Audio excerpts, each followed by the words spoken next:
5 തലമുറകളായി നിങ്ങൾക്കൊപ്പം PRS hospital.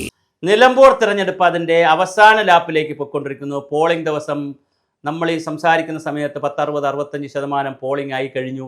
അപ്പോൾ ഈ വളരെ ഗൗരവമായി പോളിംഗ് നീങ്ങുകയാണ്. ഒരു 3 മണിയോടുകൂടി 50% തന്നെ കഴിഞ്ഞു. അപ്പോൾ ആ സ്വാഭാവികമായിട്ട് 60-65%, ചിലപ്പോൾ 70%-ഓളം പോളിംഗ് ആവാനുള്ള സാധ്യതയുണ്ട്. ചില സമയത്ത് ഇപ്പോൾ മഴയും കൂടി ഉള്ളതുകൊണ്ടാണ് ചെറിയ പ്രശ്നമുള്ളത്. പോളിംഗ് ചിലപ്പോൾ മന്ദഗതിയിലായിരിക്കുന്നു. അതിന് മഴ മാറിയാൽ പോളിംഗ് സമയം നീട്ടിക്കൊടുക്കുമോ, അതനുസരിച്ച് കാര്യങ്ങൾ നടക്കുമോ?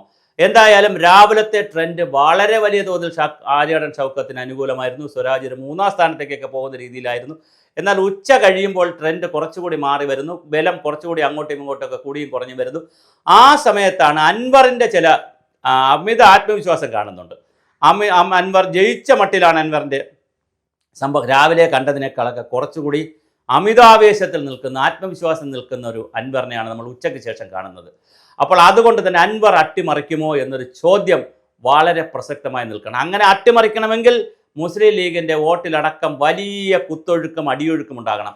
അങ്ങനെ സംഭവിക്കാനുള്ള സാധ്യത വളരെ വളരെ കുറവാണ്. കാരണം ഇതൊരു ജീവൻ മരണ പോരാട്ടമായിട്ട് സാദിഖ് അലി ശിഹാബ് തങ്ങളും അതുപോലെ കുഞ്ഞാലിക്കുട്ടിയും MK മുനീറും അടങ്ങുന്ന വലിയ പട തന്നെയാണ്, മുസ്ലിം ലീഗിൻ്റെ പട തന്നെയാണ് അവിടെ ഇറങ്ങി വീട് വിടാന്തരം പ്രവർത്തിച്ചത്. അതുപോലെ തന്നെ ചാണ്ടി ഉമ്മനെ പോലുള്ള ആളുകൾ, യുവ തുർക്കികളായ രാഹുൽ മാങ്കുട്ടത്തിൽ, ഷാഫി പറമ്പിൽ, റിജിൽ പൂക്കുറ്റി, അതുപോലെ തുടങ്ങി വളരെ വലിയ ആളുകൾ, വലിയ സംഘമാണ്. യൂത്ത് കോൺഗ്രസും KSUവും വലിയ സംഘമാണ് അവിടെ പ്രവർത്തിച്ചത്. അപ്പോൾ അതുകൊണ്ട് തന്നെ അങ്ങനെ ഒരു അട്ടിമറി വരുമോ എന്ന് നമുക്കിപ്പോൾ പറയാനാവില്ല. പക്ഷേ അവിടുത്തെ ചില ട്രെൻഡുകൾ കാണിക്കുമ്പോൾ അൻവറിൻ്റെ ചില ബോഡി ലാംഗ്വേജും മൂവ്മെൻറ്റും ഒക്കെ കാണുമ്പോൾ ഒരു അട്ടിമറി നടന്നാൽ അത്ഭുതമില്ല.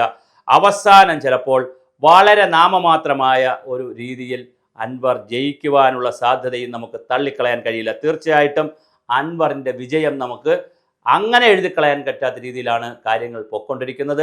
ഇപ്പോഴും ആര്യാടൻ ഷൗക്കത്തിന് തന്നെയാണ് മുൻതൂക്കം. പക്ഷേ അൻവർ അടിക്കുമോ ഗോൾ അറിയില്ല. മാൻ ഓഫ് ദി മാച്ച് ആകുമെന്നുള്ള യൂസഫ് പടാൻ്റെ ആ ഒരു പ്രവചനമുണ്ടല്ലോ, അത് ഗോളാകുമോ എന്ന് നമുക്കിപ്പോൾ പറയാൻ കഴിയില്ല.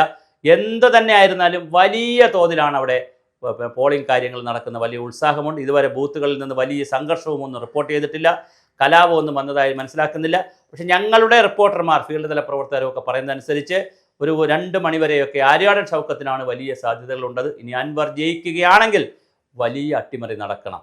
അതേസമയം സ്വരാജിന് ജയിക്കണമെങ്കിൽ വളരെ വലിയ ഹിമാലയൻ അട്ടിമറി നടന്നാൽ മാത്രമേ സ്വരാജിന് ജയിക്കാൻ കഴിയുകയുള്ളൂ. ഈസി വാക്ക് ഓവർ ഇല്ല എന്നാണ് അറിയുന്നത്. എന്തായാലും നമുക്ക് കാത്തിരുന്ന് കാണാം. നിലമ്പൂരിൻ്റെ ചിത്രം ഇനിയും 6 മണി കഴിഞ്ഞ് 7 മണിയൊക്കെ കഴിഞ്ഞ് നാളെ രാവിലെയൊക്കെ ആകുമ്പോഴാണ് നമുക്ക് കൂടുതൽ ഇതിൻ്റെ അനാലിസിസ് പുറത്ത് വരുന്നത്. നാളത്തെ ദിവസം എന്തായാലും നമുക്കുണ്ടല്ലോ. മാത്രമല്ല നാളെ ഇന്ന് തെരഞ്ഞെടുപ്പ് കഴിയുമ്പോൾ 6 മണി കഴിയുമ്പോൾ ഈ ഓരോരുത്തരുടെയും നമ്മുടെ എക്സിറ്റ് പോൾ ഫലങ്ങൾ പുറത്തു വരും. അതുകൂടി വന്നതിന് ശേഷം നമുക്ക് കൂടുതൽ വിലയിരുത്തലുകളാകാം. എന്തായാലും 3 സ്ഥാനാർത്ഥികളും ഇഞ്ചോടിഞ്ഞ് പോരാടുന്നു. അപ്പോഴും നിശബ്ദനായി നിന്ന് തൻ്റെ വോട്ട് മാത്രം ഉറപ്പിക്കാൻ BJPയുടെ നേതാവ് ജോർജ് വർഗീസ് നിശബ്ദമായി അദ്ദേഹത്തിൻ്റെ വോട്ടുകൾ പിടിക്കുന്നു.